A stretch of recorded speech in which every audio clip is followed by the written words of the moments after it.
Wake up, really gonna rise with the sun. Step 2, get some good, some food in you. Step 3, think real hard about what you wanna be.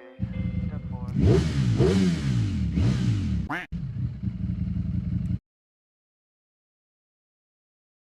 5 minutes that I'm going to be posting.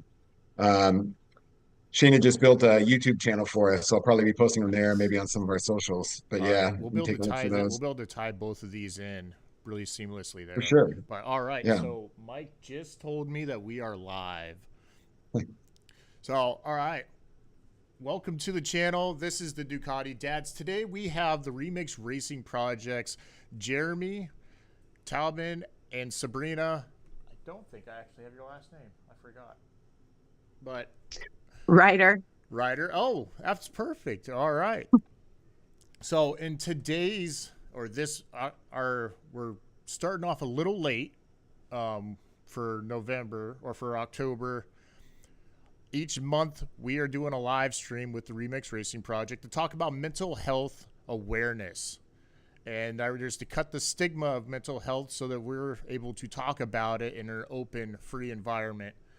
And this month we're talking about like how motorcycles open up our minds. And so first we're going to start off with a little bit of an introduction. Jeremy, go ahead and introduce yourself. Yeah, for sure. So I'm Jeremy Tubman. I'm the co-founder and CEO of the Remix Racing Project.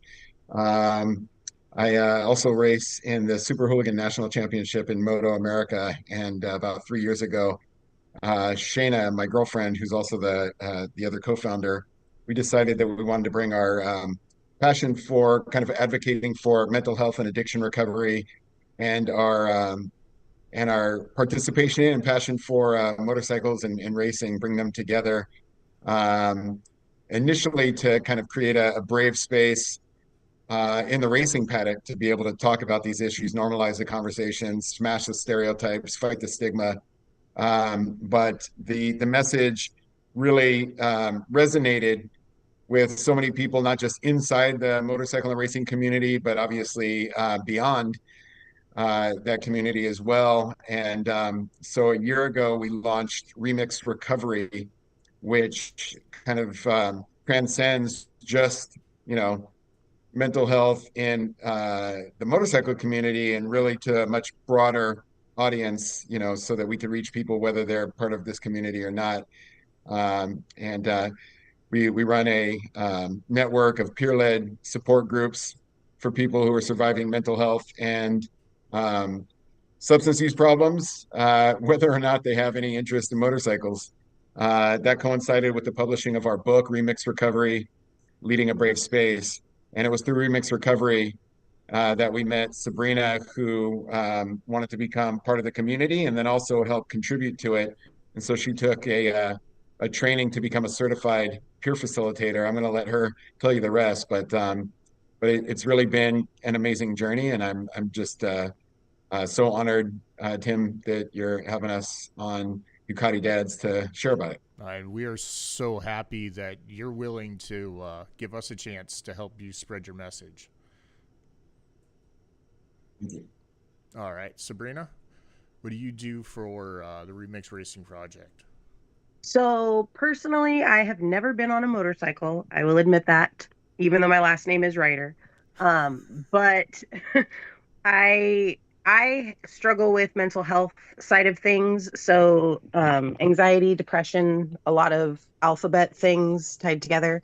So through Kaiser, I've done a lot of different group therapy, and every time we lost our peer facilitator or our regular facilitator or even our space. So it was this ongoing, I would love to get help. Where do I go? There's no one to help. So a friend of mine who is a peer facilitator for Remix reached out and said, "Hey, we have this thing that's, just peer facilitation, so it's just support, but we never have group anymore because it just never got back up and running. Kaiser never filled the positions, and as patients, we suffered. So when you have no place to go, what do you do? And she said, I've got this really great group. I'd like you to come and, kind of check it out. And after the first, 2 visits, I was like, yep, I'm in. There's so many different people that are there, and it's such a diverse group that it was just similar to walking into one of the therapy groups that I was already a part of, but it has a different vibe because it's pure facilitated. So there's already like a relief of tension when you walk in, that there's not this person watching over you and, maybe writing stuff down that could go in your file if you say the wrong thing. And Right. just it clicked. It works with my schedule and with the people there, and it makes sense. These are, not necessarily hard to grasp theories. They're things that it's like once you practice it, oh, that's muscle memory. Right. No, that's amazing that you were able to find the support and the resources that you needed through Remix, even when. 'Cause I remember when my brother had passed away, I was talking to Kaiser, who I have my medical through. Or they were who my provider was, but my insurance that I was using didn't work with Kaiser's insurance thing at the time, and so I ended up having to go through a third party.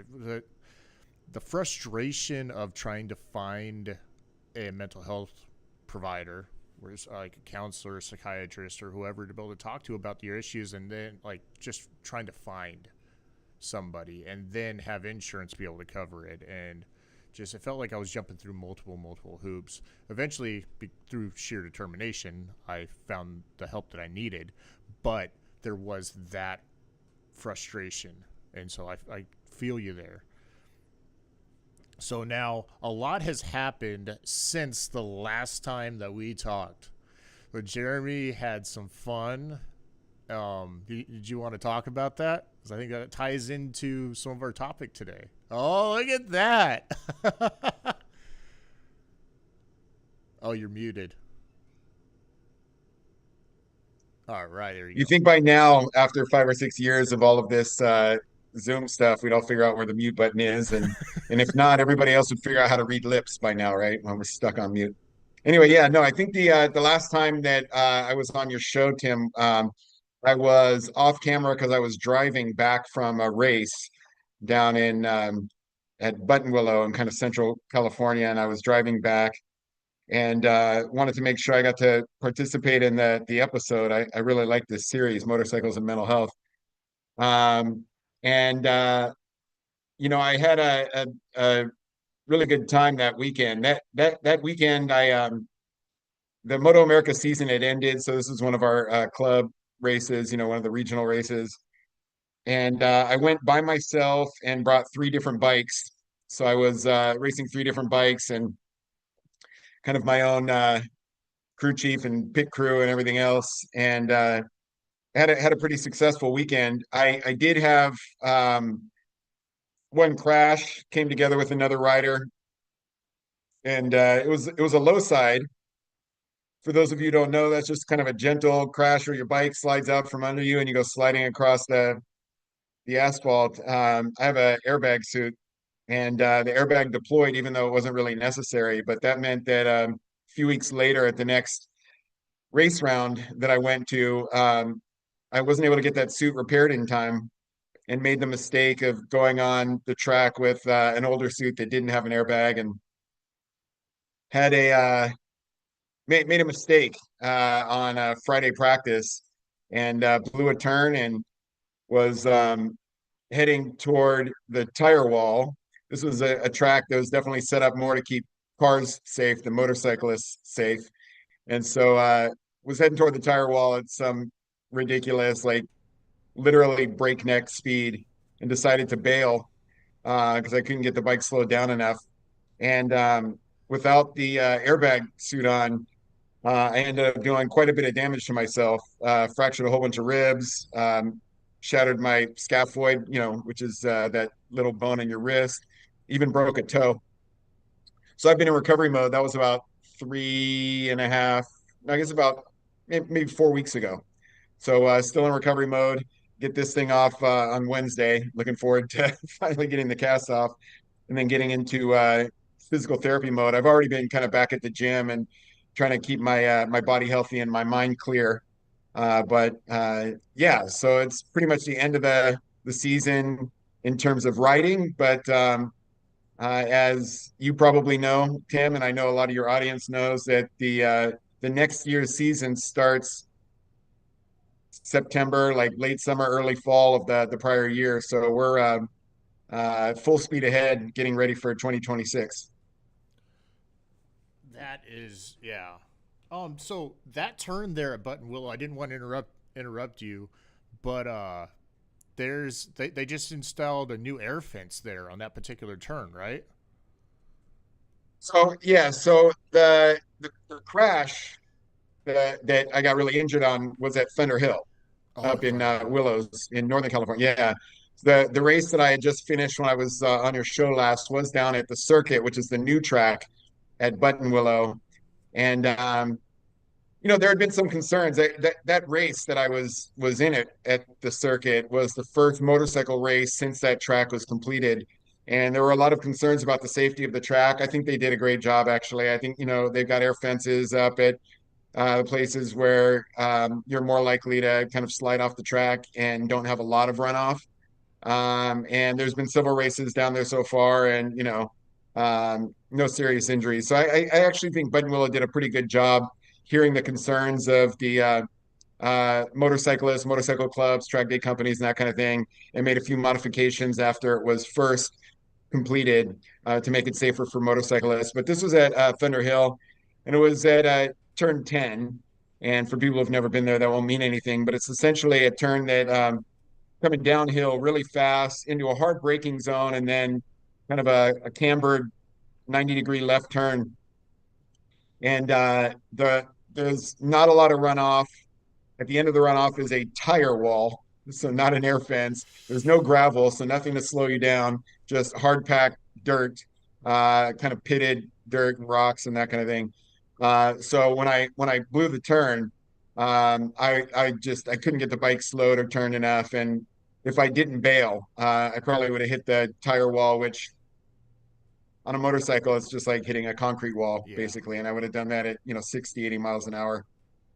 So left me with few choices. So technically, walking away from that was a lot better than what could have happened. So grateful for that. But definitely a lot of the tracks that we race at, for club racing, not the AMA sanctioned Moto America national professional races, but a lot of the more local club races, they're really designed for cars, and they let us put our motorcycles on it, but they're not necessarily designed for safety for bikes, the same way that kind of a lot of the bigger kind of the tracks that we race on with Moto America, and then certainly kind of a lot of the national and international tracks, that have a lot of runoff and gravel and air fences, that sort of thing.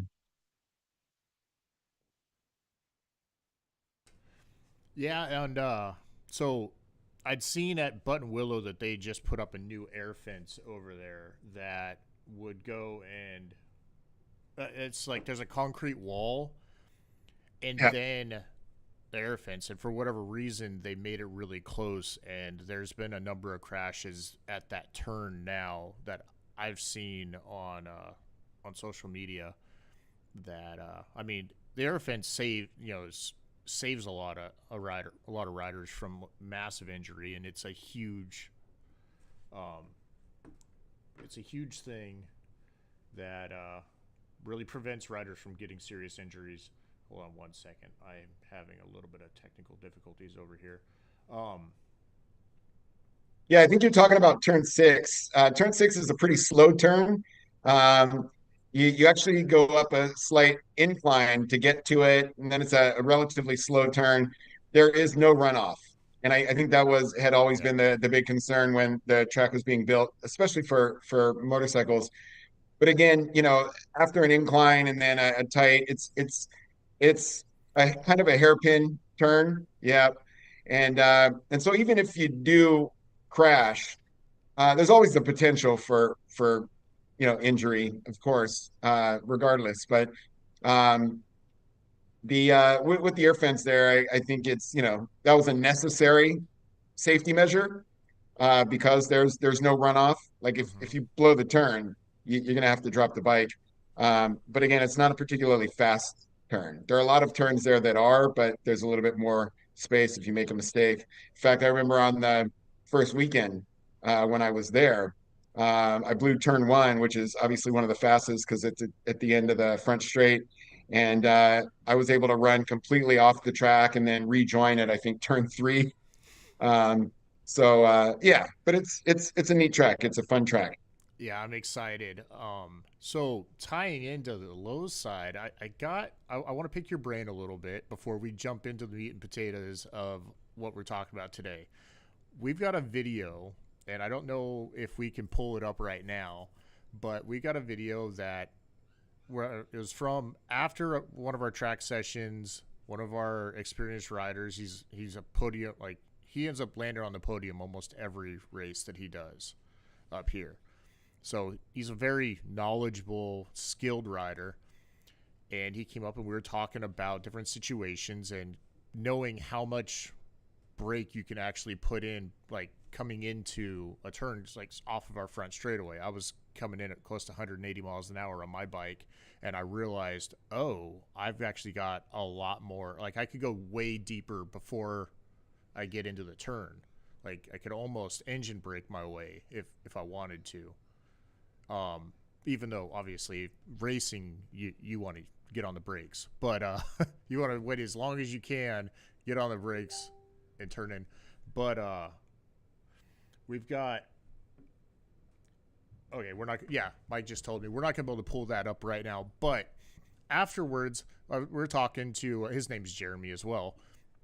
We're talking to him, and now this clip that we'd pulled from this is only around 10 seconds long, but it's got close to 1 million views right now. And in the comment section, there is a lot of people that are either for, like, oh yeah, this is great advice, or against it. Now, what he's talking about is there's going to be times that you're going to come into turns you're not going to think that you're going to be able to make it, but commit, tilt it in, and go through it, because the worst thing that'll happen will be a low side, and we'll take that. And that's what he was saying.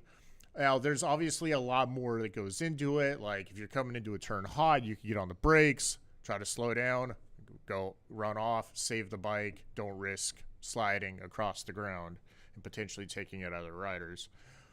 But there is a lot that can be said. But I want to know your thoughts on this. As a pro rider, I really respect your experience.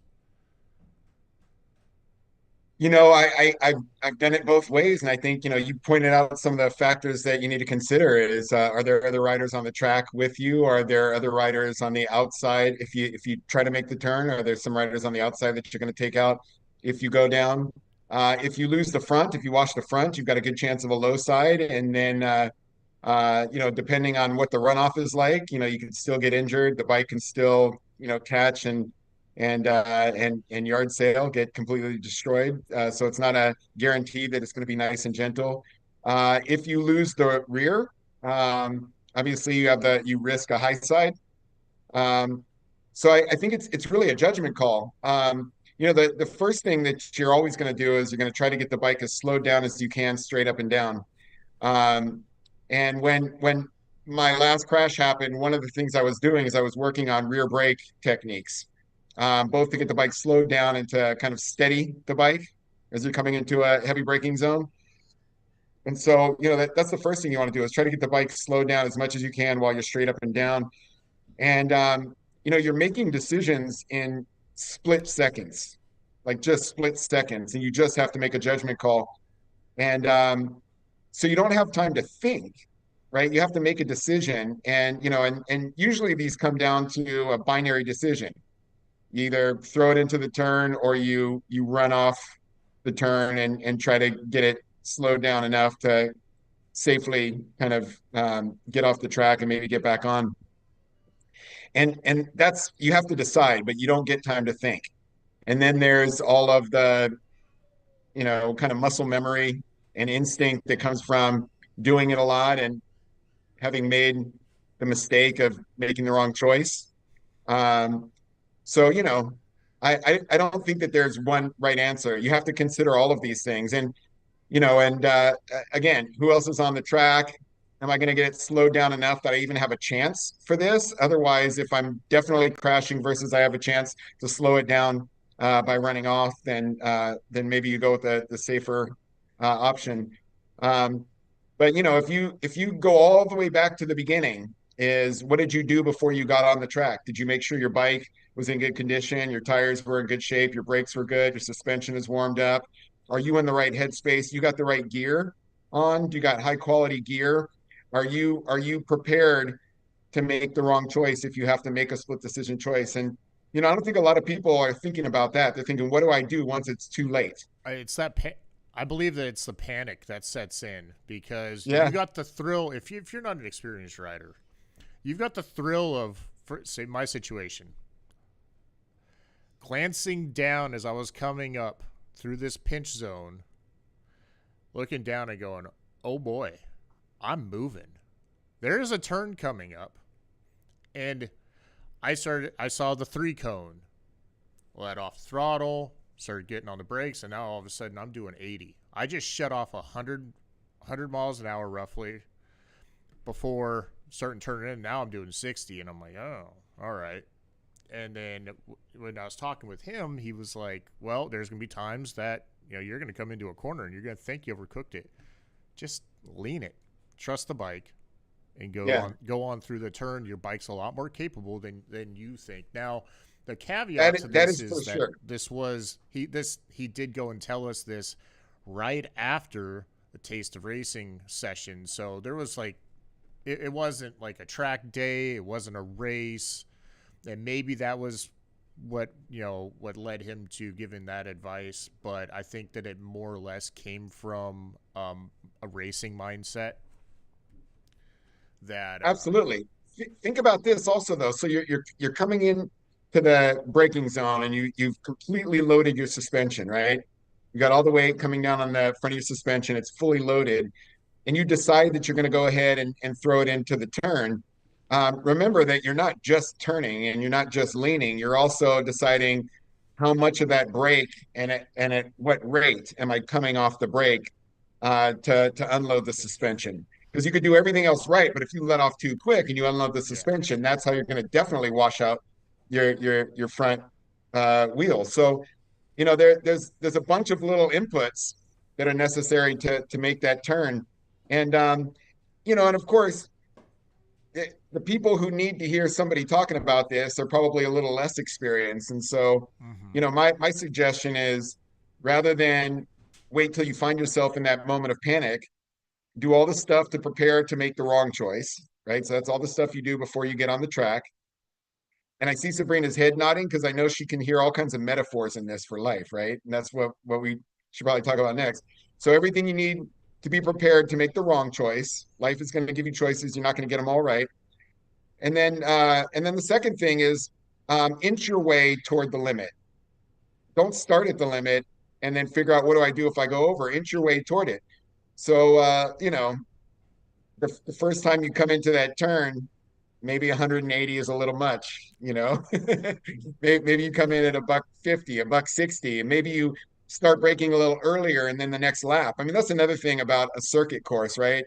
I fell in love with riding on circuit tracks because you get to, even in a 20-minute like track day session, you get to practice the same corner, what, 6, 7, 8 times, depending on the size of the track, over and over again. So you can brake a little deeper, you can throttle a little earlier, you can play around with the lean angle and the position on the track and the line you're going to take, with the idea that you inch your way to a place where it just feels right and you're going fast, and then you try to turn that into kind of the metronome, kind of consistent routine. And then once you've done that, and then you put it into racing conditions, now you got to consider, everything that changes from lap to lap, including where the other riders are on the track. Um, but that's why, kind of automating so much of that, building it into your kind of routine so that it just becomes automatic, meaning you don't have to think about it. That's what allows you to make those split decisions and get them right more often than get them wrong.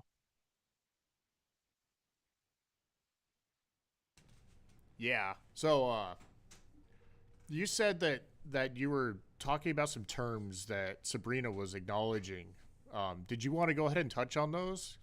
I'm really intrigued about that. Yeah, well, I think, you've heard me say that I think I mean, one of the nice things about merging my passion for mental health and my passion for racing is that there's so many things that we do on a motorcycle and especially on the track that feel like they make such a elegant and perfect metaphor for life. And so I was seeing Sabrina's head nod and wondered if that's maybe what she was thinking about as I was talking about kind of these techniques, everything from preparing in advance to be able to survive making the wrong choice and everything else. But I'd love to hear from Sabrina and see what she's thinking.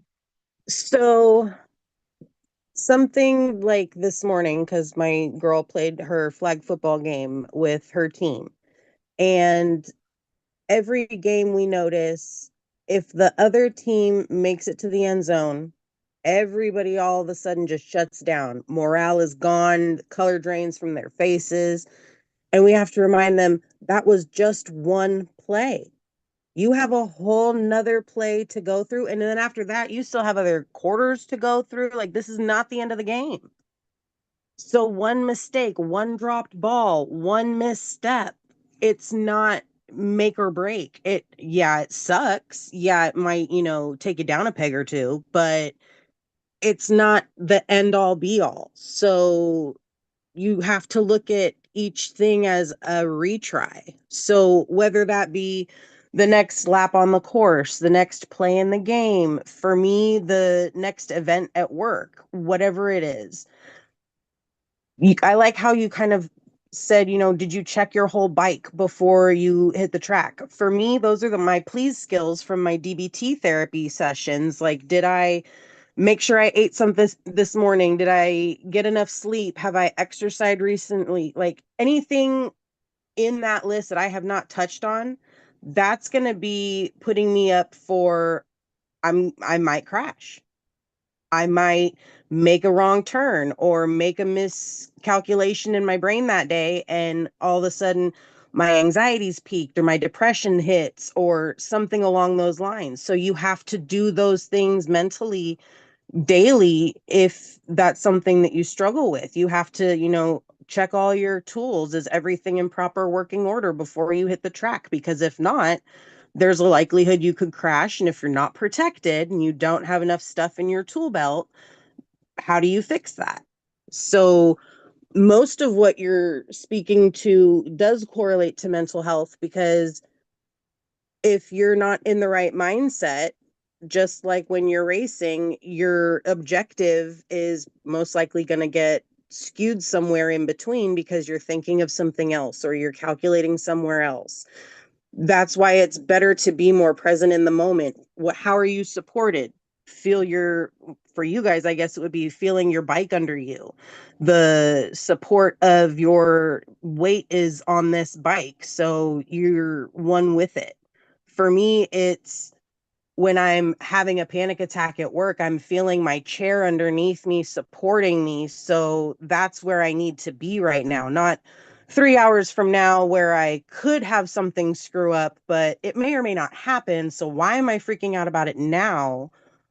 It's just that continuous, where am I at? And are my tools where I need them to be? Or is there something that I could do differently?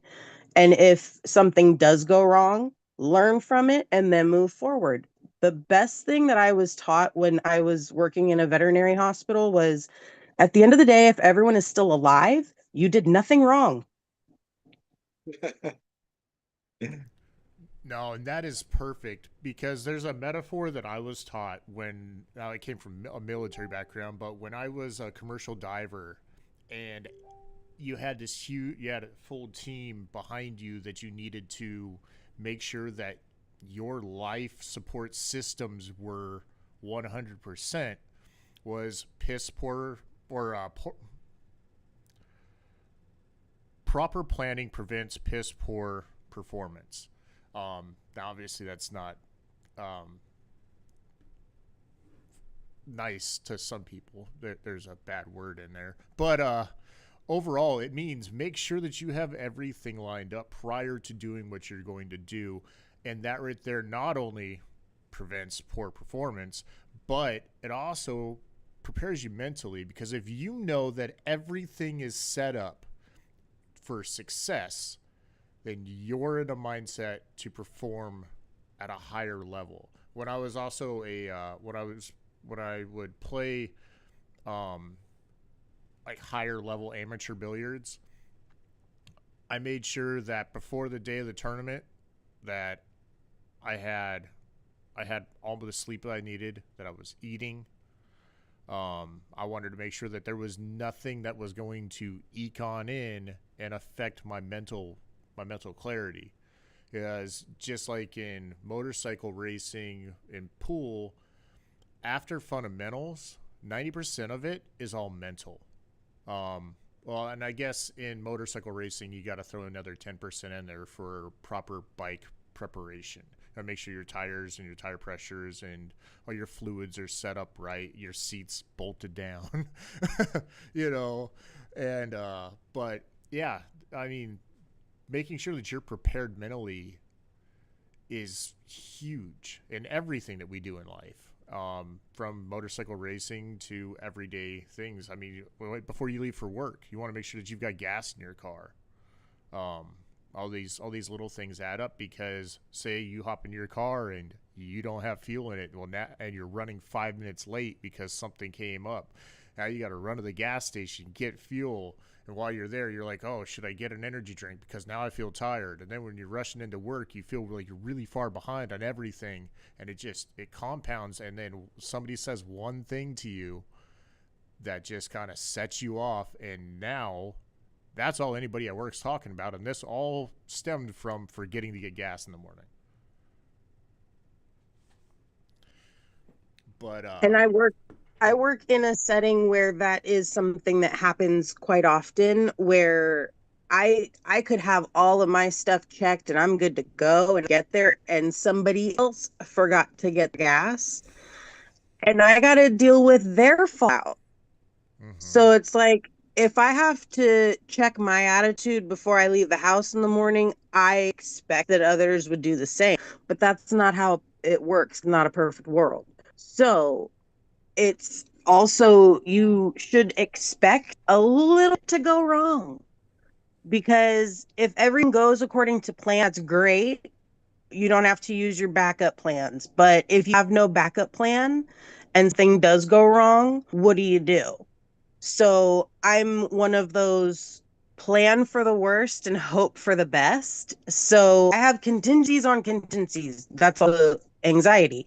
But it's one of those things where I'm anticipating something to go a little off to try to throw me off, so that I can either make sure that I'm that much more solid, or kind of like when you play sports. For me, it would be soccer. So when keeper and someone's coming at me with the ball, it's kind of like bring it and challenging you at point, because I'm set, my stuff's secured. So bring me what you got and let's see how it shakes me or not. I love that. Yeah, I know that is perfect. So now moving on to our next, moving into this.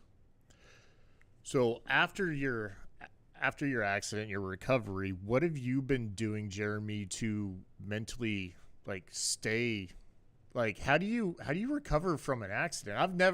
I've low sided once, and it was like a full slow. It was a low speed, but I went from the top of this adventure bike to the ground pretty quickly. But yeah, I mean, mentally, I was like, I just got to get back on this bike and ride it. Can't be afraid of it. Yeah. Yeah. So, I've crashed countless times. It's just kind of part of the deal. It's part of what we sign up for.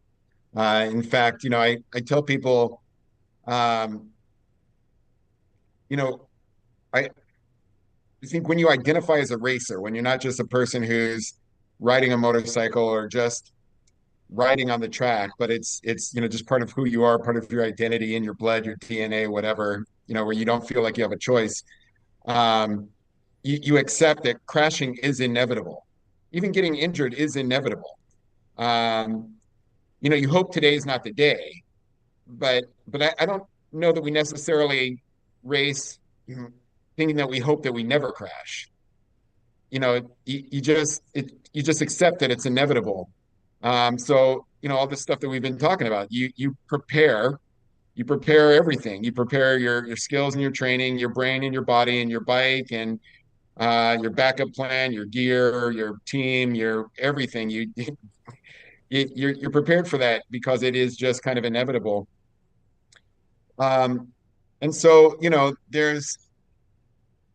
first thing that always happens to me after a crash is I know that there are a lot of things that can contribute to a crash that are out of my control. That's also just part of the deal, part of what we signed up for. But I can't learn a lot from the stuff I can't control. I could use it as an excuse to not learn, to not change, to not take ownership or accountability, right? I can blame my crash on somebody else or other circumstances or conditions or whatever, but there's no opportunity for learning or growth for that. So even though I know that there's always a lot of contributing factors, what I'm most focused on is what did I do that caused or contributed to my crash? What can I learn from that? Mistakes happen. Really, the goal is to try not to make the same mistake again and again and again, right? Maybe not even a second time if you can avoid it.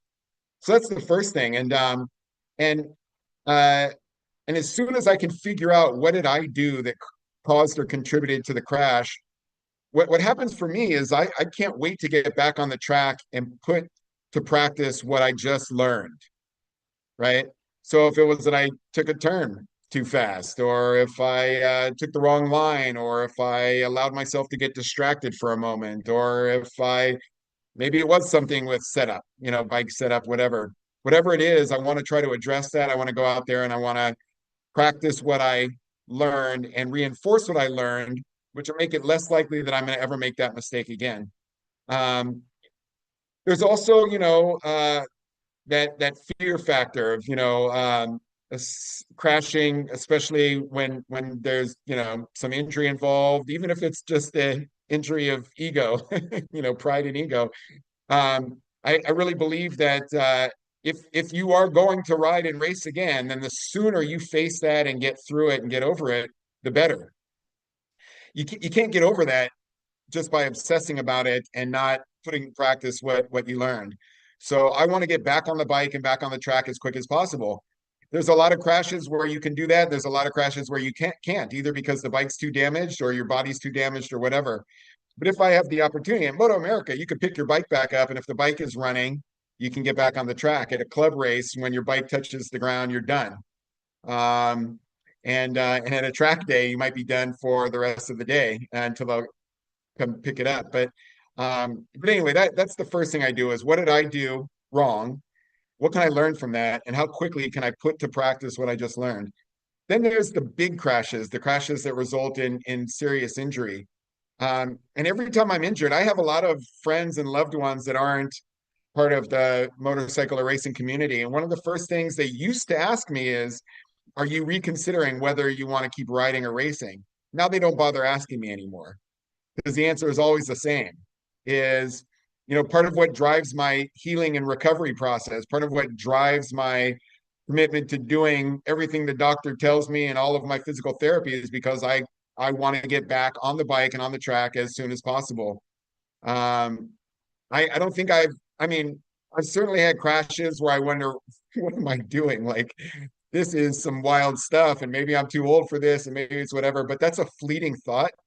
And when I've said it to Shayna, to my girlfriend, that what am I doing? She looks at me with a smirk on her face, like she knows that as soon as I can, I'm going to be back on the bike and back on the track. And again, it's because I want to get over whatever fear led to that second thought.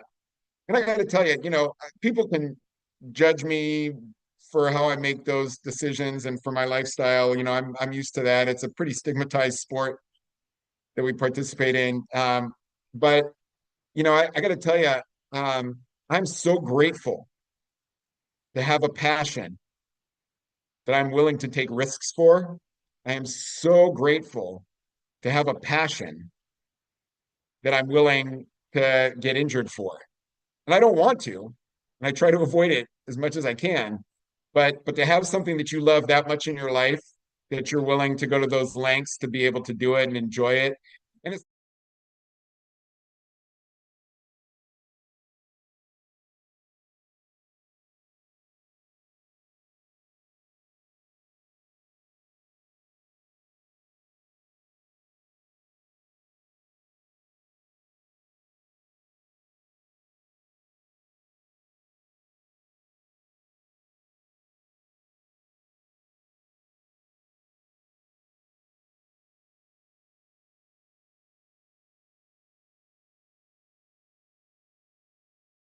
do to come back from a crash. The first thing is, what did I do? What could I learn? And how quickly can I get back there and put it to practice? That's awesome, and that is some really good information. I mean, just in life, like I just I had it, but in general for life, if you fall down, learn from your mistakes, get back up, hard charge, don't stop. You know, you've got to get back on the horse and keep going. There's a lot of things in life that come up, and you gotta be able to learn from it. Whether it's losing your job for whatever reason, a friendship or a relationship that isn't going well, you've got to be able to slow down, look at everything that's going on, and assess it and go, all right, what did I potentially do here? How can I learn from this? Apply it and go. There's lots of situations where that mindset from sliding down the track, whether it's a small oopsie or a big oopsie, you can turn around and apply to your everyday life. Sabrina, did you have any thoughts on that? Well, yeah. A lot of it comes back to people not wanting to take accountability for where they could improve. I admit that was me for the longest, but I'm also now very much where can I improve myself? So if that means learning a new skill or owning up to something that I didn't do, even though I know I could have, those are things that it's like you were saying, yes, mistakes are inevitable. They're gonna happen, but how do you come back from them? Do you sit there and ruminate on, oh, woe is me and that sucked? Or do you, okay, now we've learned this from that, and next time we can come back that much stronger, that much better? And a lot of times it's the simple fact of people don't like knowing that they did something wrong. They don't want to take accountability. And because I know that was me for so long, once I started holding myself accountable, it changed so much. It made me realize, yes, there were parts that weren't necessarily my fault, but if I owned up for my side of the street and worked on keeping it clean, things got that much better, even if the other person wasn't willing to do anything for their side of the street. So it comes back to the more I can do for me, the better I become. So it's almost like, why would you not want to? Exactly. Taking personal accountability is like the biggest step in moving forward with anything that goes wrong in our lives. You got to be able to take that mirror and look at yourself and go, hey, what am I doing here? And you might not even actually be doing anything, but there's always something that you can learn from reflecting on yourself in any given situation. when motorcycle riders, when pro riders go and win, they self-reflect, they look back, they go, all right, what could I do to get better?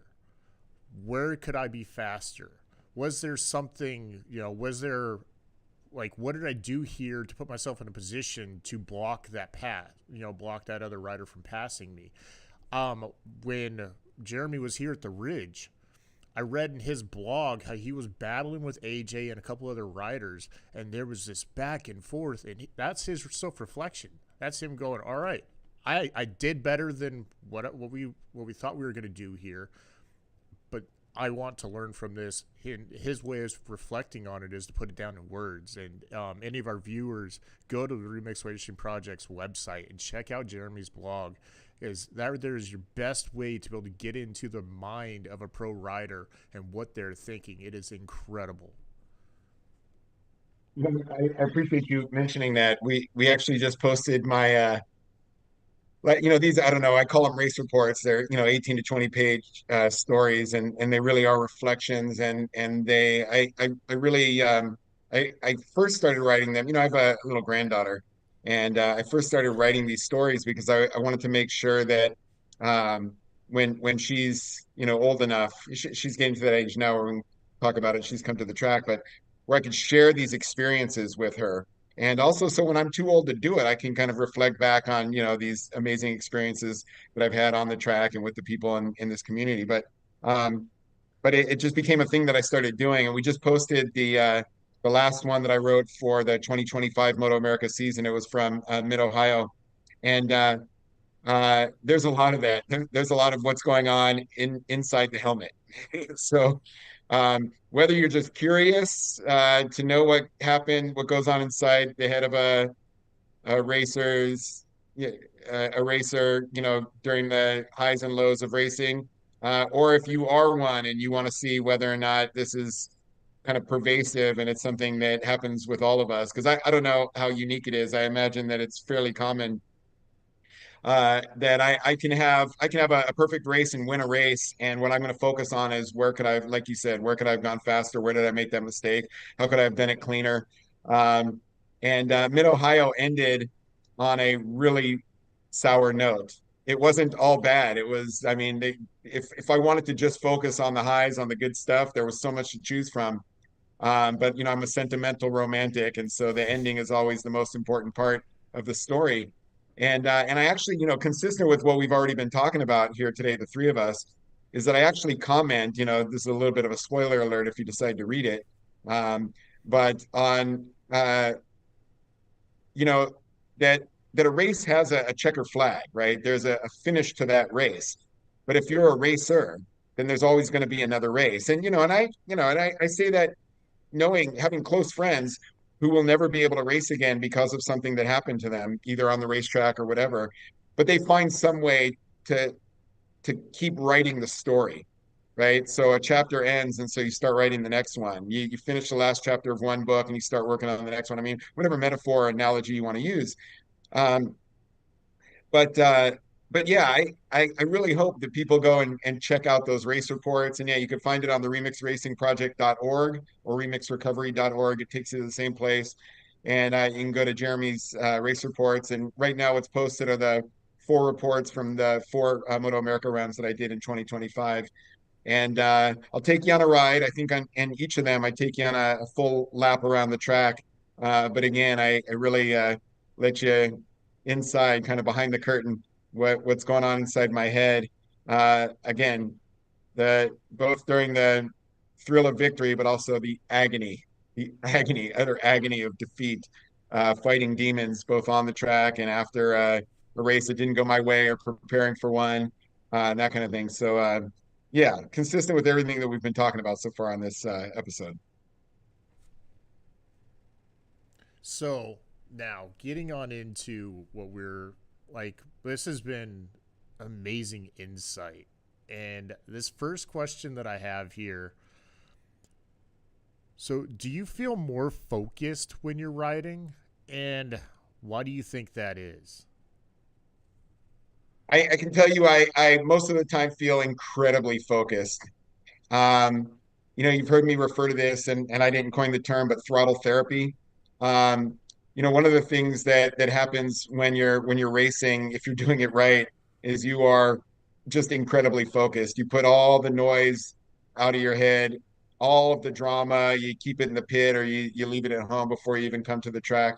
But when you're on that bike, you just don't have room to fill your headspace with anything but what I'm doing right now in this moment and what I need to do next. There's some racecraft that goes that's part of racing where you're planning and plotting and paying attention to all kinds of things, that guy in front of you, and where he's faster, slower, and all this. But you really have to stay perfectly focused. Some of the worst, most careless mistakes I've ever made on a track is allowing myself, even for a moment, to get distracted. Either something catches my eye or some random thought pops into my head, which happens all the time when I'm off the track. I mean, that's, pretty much par for the course. But yeah, have to be completely and entirely focused. I think it's a skill that can be developed, but I also think that there's just something about what you're doing and what's at stake Mm-hmm. as you're doing it. What's at stake? What you're risking? It just requires the kind of focus and attention that most of the rest of life never pulls from you. Yeah, and I've noticed that when I'm really focused on something like riding, that I'm able to process a lot of things really quickly, and that we can go and transfer that into our normal lives by finding that zen, that space, and where you're able to just open your mind up. And there for us motorcyclists, that is when you throw your leg over your bike, start it up, and you start going down the road, and you're focused. You're able to clear your mind. When you're on the racetrack, though, like you have to be mentally clear to be able to stay ahead of the bike, and so being able to clear your mind, get rid of those demons is that takes a skill. And what do you do to prepare for that? I'm glad you asked that. There are times where, something happens before I get on the bike, and Shayna she'll check with me to make sure that I can safely get on the bike and be focused on the riding and not whatever is going on, whether I'm upset about something or, you know, distracted by something. I think what she's learned and what I know about myself is that again, for me, it works as a type of therapeutic experience. Whatever else is going on, um, you know, it once I throw my leg over the bike, once I get on the track, especially in a race, um, it really does kind of almost automatically clear my head from anything else. And you mentioned Zen, right? Like you think about the Buddhist practice of mindfulness, and Sabrina kind of referred to it earlier without using that term. That idea that in so much of our lives, our minds tend to wander to places where, at the very least, we don't have any control, so we can't make any change or kind of navigate our life very effectively. Our minds might go into the past where we have a lot of regret and remorse. That's where a lot of like sadness and depression comes from, or might be projected into the future, this kind of anticipation about what might go wrong and whether we're going to be able to handle it. And that's where a lot of our anxiety and worry comes from. And then our minds also wander to other places and times, where we don't have any control, or wander into some kind of existential fantasy that, might be a nice little escape. But in none of those places or times do we actually have any control. And if there's any place that you need maximum control, it's spinning a motorcycle around a circuit at 150 miles an hour.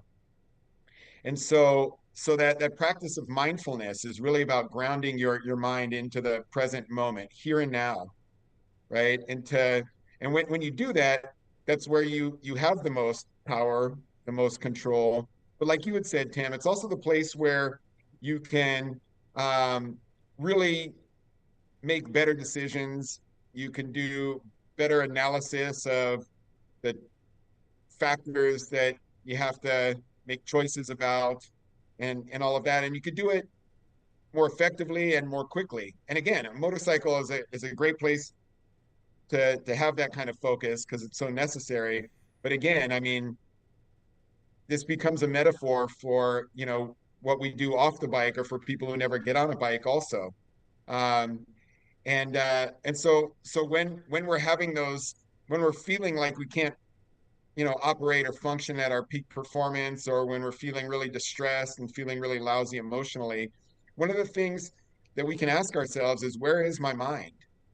Right? Is my mind right here, right now, or is it in some place where I can't do anything about whatever's got me upset? Um, and you know, we all have the ability to change our mind, but it's often those kinds of thoughts where our minds wander that has a kind of inertia. It kind of becomes the default. And if you don't make a decision to bring your mind into the present moment, then the tendency is for it to wander again into places that don't serve you. And again, being on a motorcycle almost forces you to do that. But it is a skill that we can learn on and off the bike, to refocus, to change our mind, pay attention to where we have control, to notice the factors that we have to pay attention to in order to make better decisions, um, you know, to stay fully present in this moment. And yeah, it sounds kind of woo woo and Zen and whatever, but that, yeah, it works, man. It works. And we live it on a motorcycle, but we can learn to live it off the bike also. Yeah, and Sabrina, do you have anything that you wanted to add to that? So I come from a place of healthcare background, a lot of medical, both in my job and outside of my job. My boyfriend, we've been together 15 years. He's type 1 diabetic and is in kidney failure. So there are days where his sugars drop and we go into that same kind of tunnel vision that you get when you're on a motorcycle of, I have a split second decision to make and I better make the right one. So there are often times that I have to pivot from that mindset of we need to get some life-saving medications on board and call 911 and get them here and go through everything and where he's at. And then I then have to get up and go to work. And, you know, how do you pivot from there's nothing I can do? I gave the glucagon, I called 911, he's with the medical professionals. So how do you let go of that and then focus on your workday and the people that are now depending on you to get other tasks done?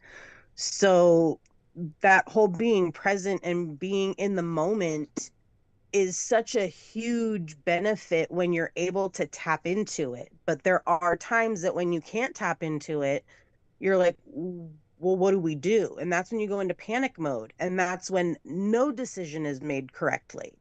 So when you're teetering between that emotional mindset where nothing's making sense and that completely emotionless state where you're just like fact only, you got to kind of teeter on that seesaw into the wise mind where you're like, I can make a good decision from a place of good intent as well as be present here and not focused on something that's not in front of me right now, not in my control, and I can still be here and be in control of what I have in front of me. So being able to kind of not necessarily compartmentalize, but if it's not something you can control, how do you, you know, clear that out of the space?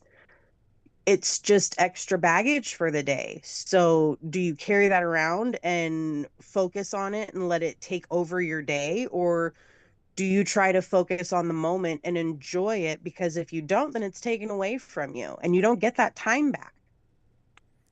Yeah, I was thinking of what you're describing was like compartmentalizing, and there's what I do with multiple different things that I've got going on, from being at my normal job to doing this, being a dad, to, you know, managing other things in my life.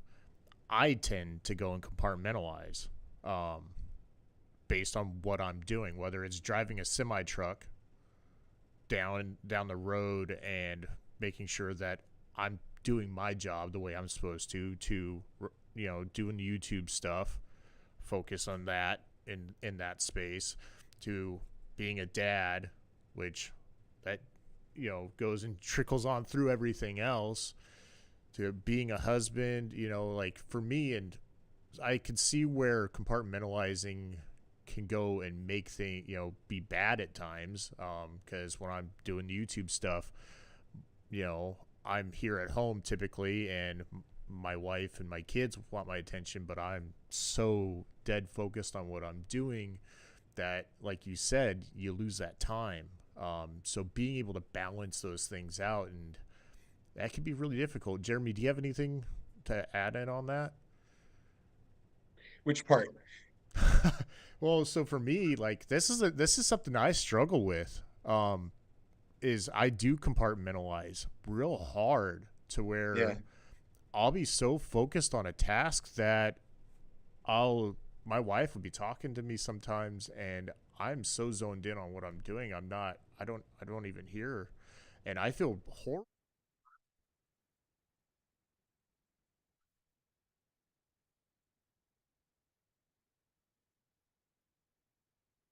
Yeah.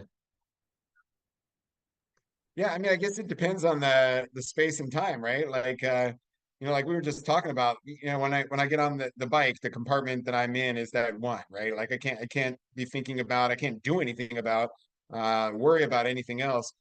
But the rest of life, I don't know if it serves me as well to organize my life around compartments. I feel like our experience as humans is so complex.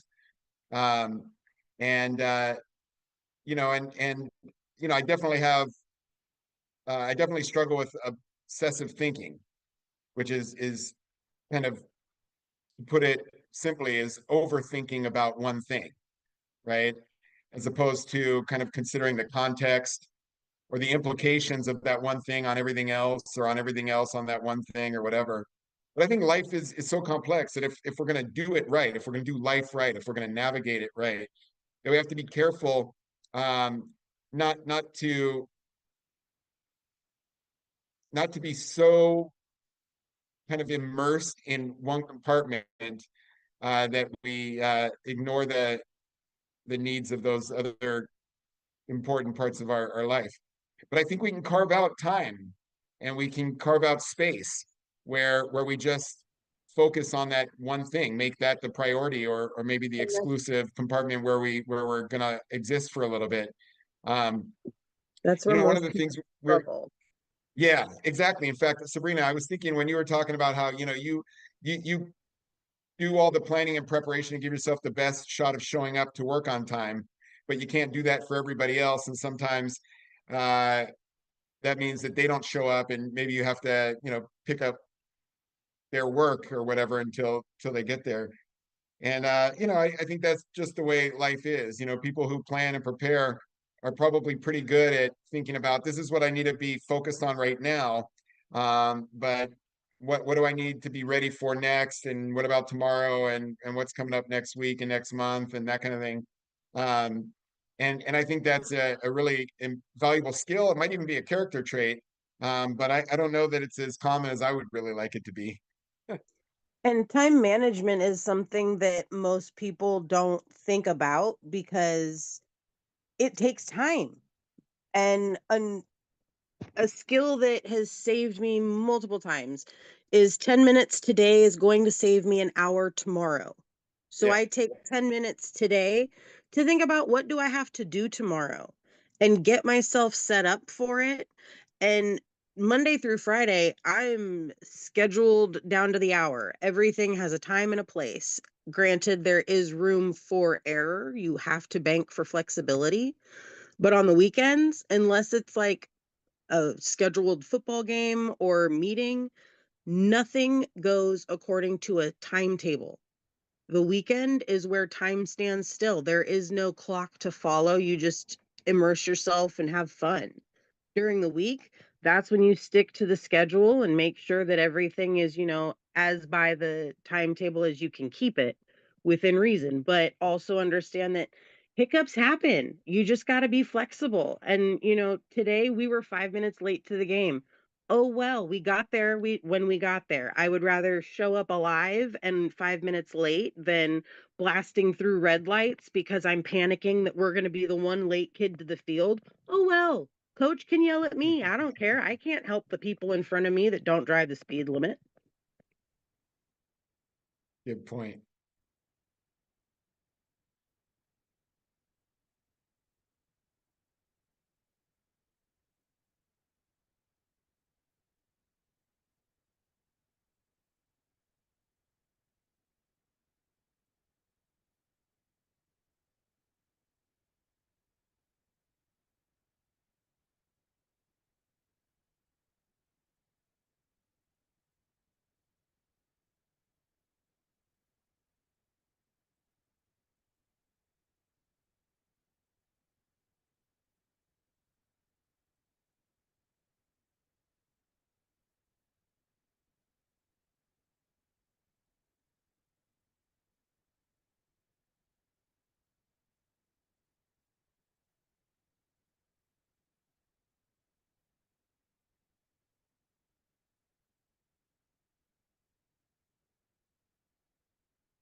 Or they get pulled over, right? Like the light's getting ready to turn red, and they zoom through the intersection, and the cop pulls up behind them, and then they're like, "Oh, well, the light was turning yellow." Well, you should have been prepared for that.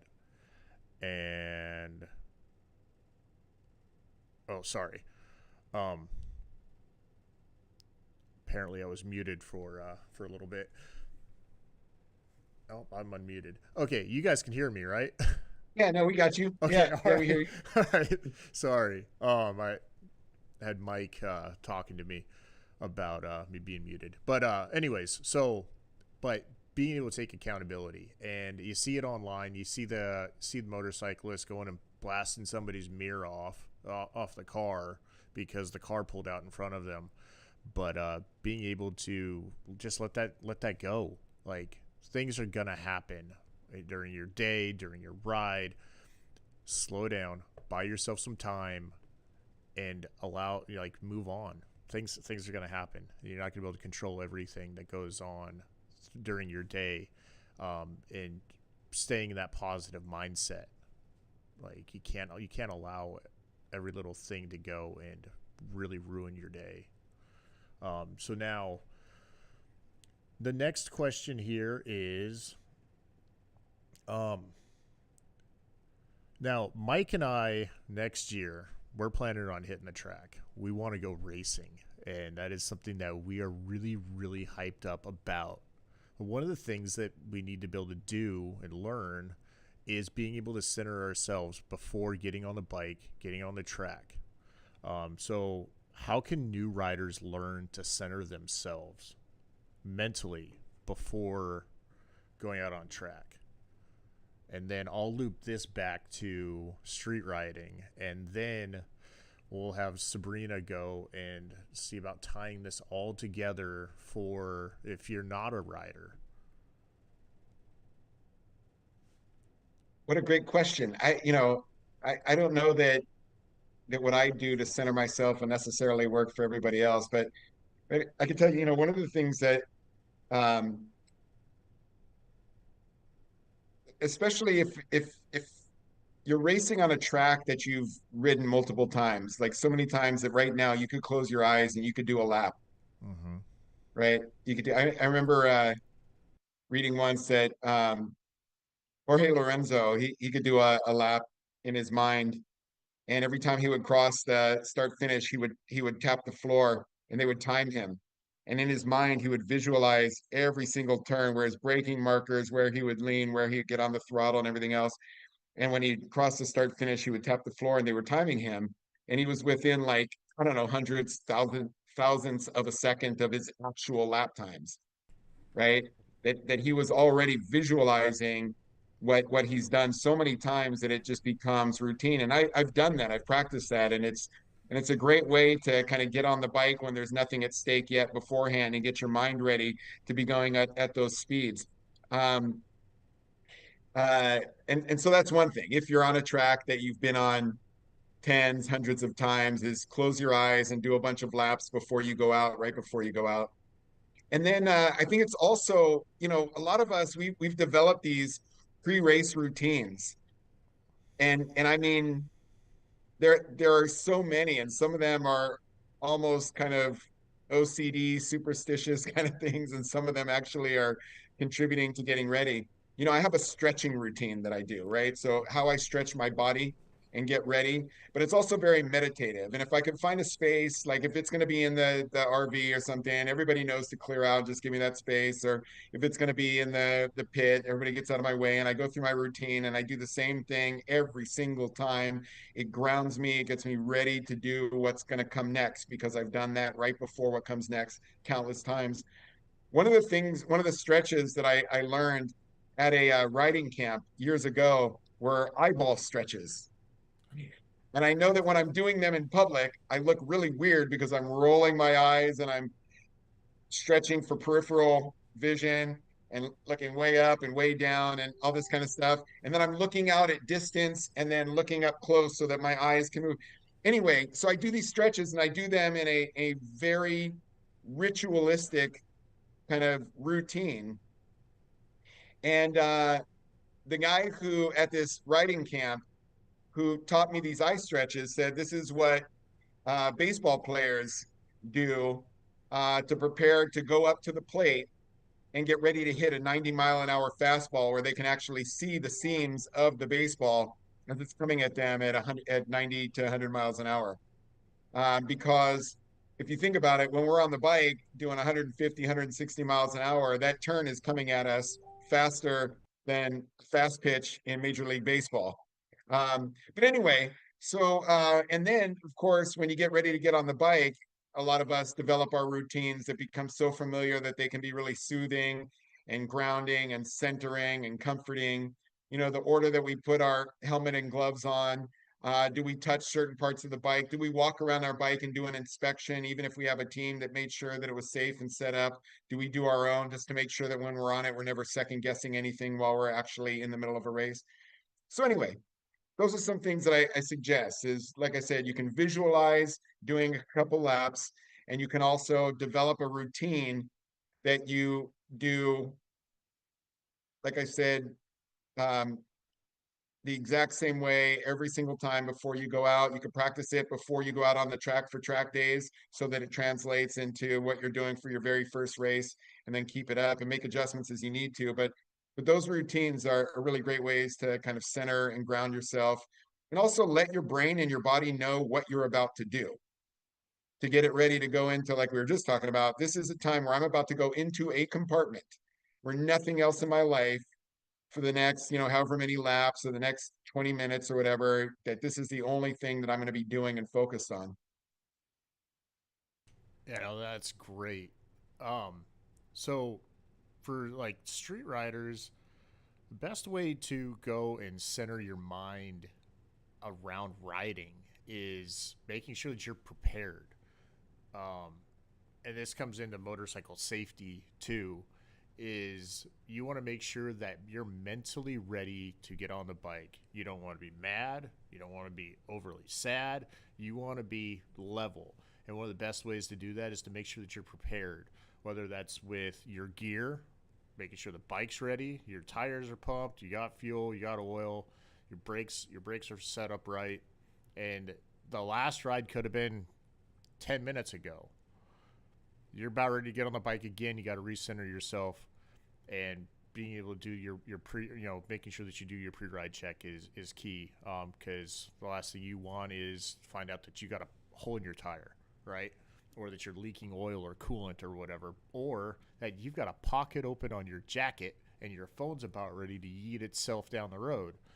So going through and making sure that everything is set up that way, you're not sitting there thinking about it while you're doing 60 miles an hour down the road, whether it's by yourself or with during a group ride. Because then your focus is going to be on that. Your focus isn't going to be on what's going on in front of you or next to you. You're going to be thinking about whatever. So make sure you know where you're going, whether it's set up your GPS or think about the route that you're about ready to take before you even get on the bike, whether that's with the GPS or without. And then that's one of the things that I do when I'm driving a semi truck, even if it's somewhere where I've been to before. I'm thinking about the route that I'm going beforehand. I know every street that I'm going to be going on, what the speeds are and what I'm pulling. And I do the same thing when I get on the bike. I'm looking at I make sure that my backpack's tight, all my pockets are shut, my jacket, all my zippers are done, and everything is where it needs to be. That way, all I'm focusing on is where I'm going and what I'm doing. And that's what I do to center myself, because every time that I've ever gone and hopped on the bike without doing these things, I'm a little frazzled. I'm sitting there, I'm checking myself. I'm like, oh, did I do this? And the same goes with when I'm, driving at work. I've got so many things. I do a mental checklist, and if I don't do that mental checklist mentally, I'm not in it, and that's when mistakes can happen. And so now we're on to you, Sabrina. Tie this all in for us. Yeah, I would say that a mental preparation before anything is key, because if you're not mentally prepared going into something, you're not present.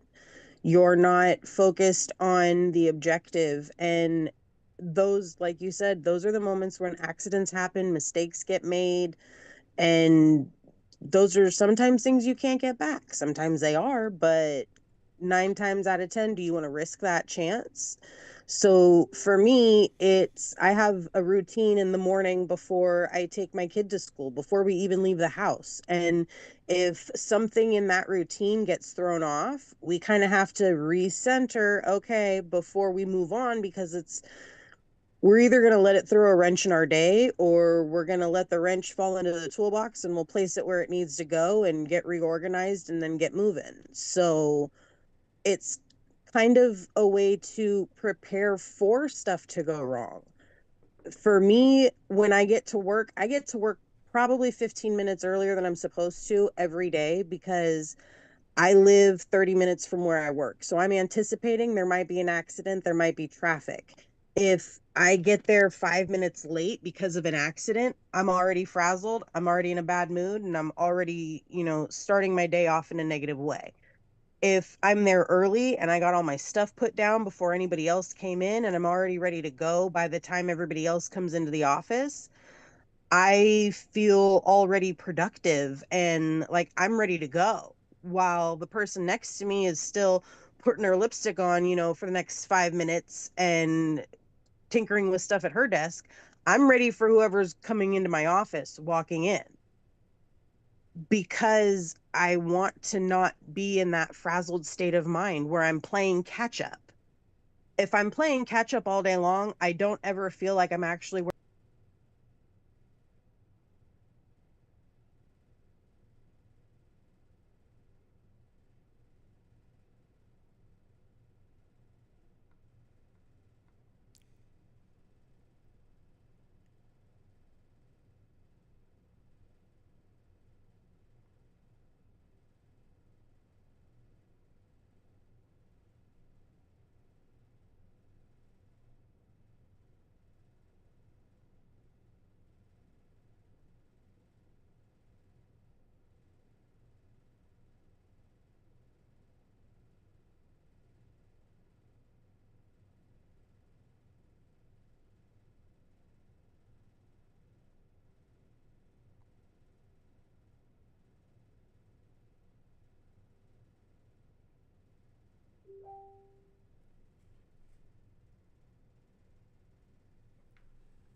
All right. Well, so we're gonna be wrapping it up here real soon, in like the next couple minutes. Jeremy, so while you're not able to ride right now, what are you doing to stay locked in?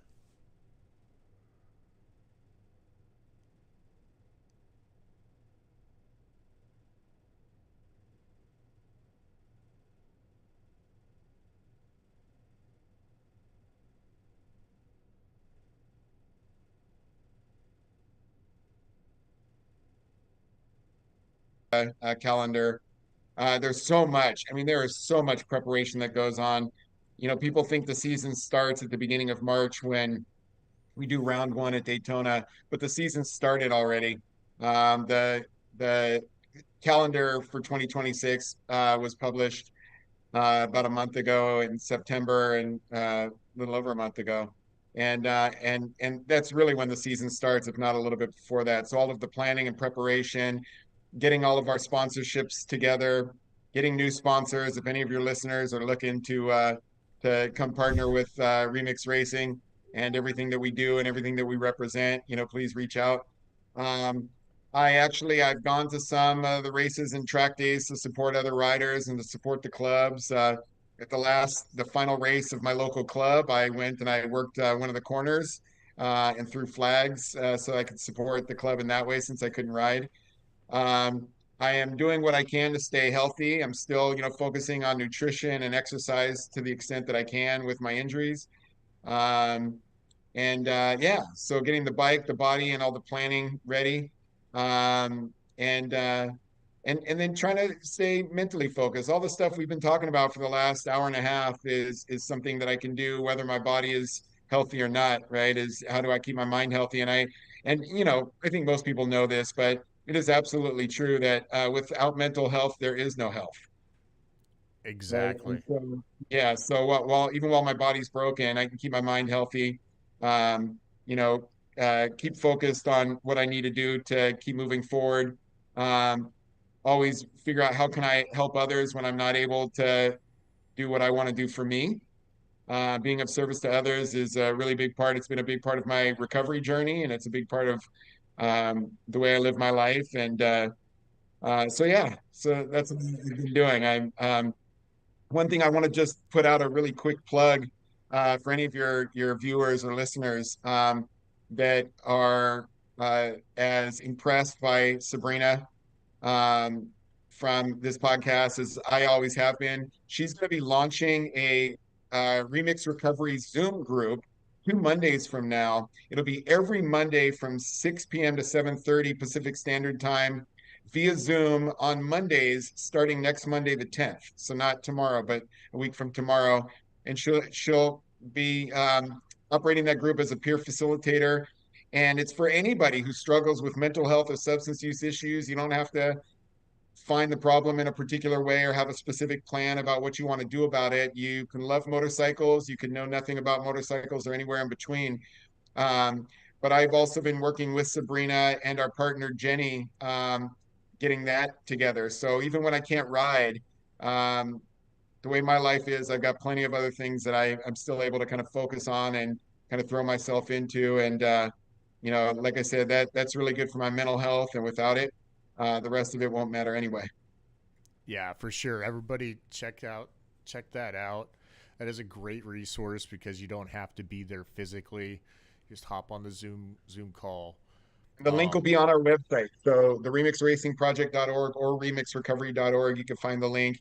And again, starting on the 10th, it'll be every Monday, 6 p.m. to 7:30 via Zoom, Pacific Standard Time. And so we're hoping to get folks to log in all across the country. So you'd be up a little later if you're on the East Coast, but if you're watching this and you can find us there, please join Sabrina for that group, her and her partner Jenny.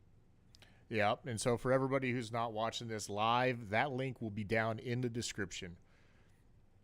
So now, are you doing anything different on the bike itself for our viewers that are really into what a Moto America bike? Like, are you making any changes from last year to this year on it's a Yamaha, the Yamaha R9. MT-09. I know MT-09. it's not a Ducati, but it is red. I like it. It is a gorgeous bike, and I don't care what you ride. Yeah, well, so those of you who are familiar with my bike from 2025 season know that it's a MT09, which is, the three-cylinder kind of 899, I think, cc's. And but it's got an XSR tank, R9 tail, tracer swing arm, which is a little longer than the MT09 stock. There's some other race goodies on there, and of course we upgrade the suspension. It's Öhlins front and rear and damper and all kinds of stuff. We've got our Woodcraft rear sets and got a quick turn throttle that TST built for me, and got a got anyways, it was a bike that came out of the crate, and before I put it on the track, it was already no longer the kind of bike you would be able to ride on the street in so many ways. We are doing some upgrades this year. I'm going to keep it kind of close to the vest. Some of the stuff is kind of team secrets, but let's just put it this way. The MT09, along with the introduction of the R9 last year, went through a lot of racing development. And my builder, Bryce Prince, or Bryce Cornbow, who raced in Superbike and Superstock 1000 last year and owns BPR, which is Bryce Prince Racing, and also has been my builder for the last couple of years. He's really been doing a lot of development for this bike. And so, yeah, so we're doing some upgrades and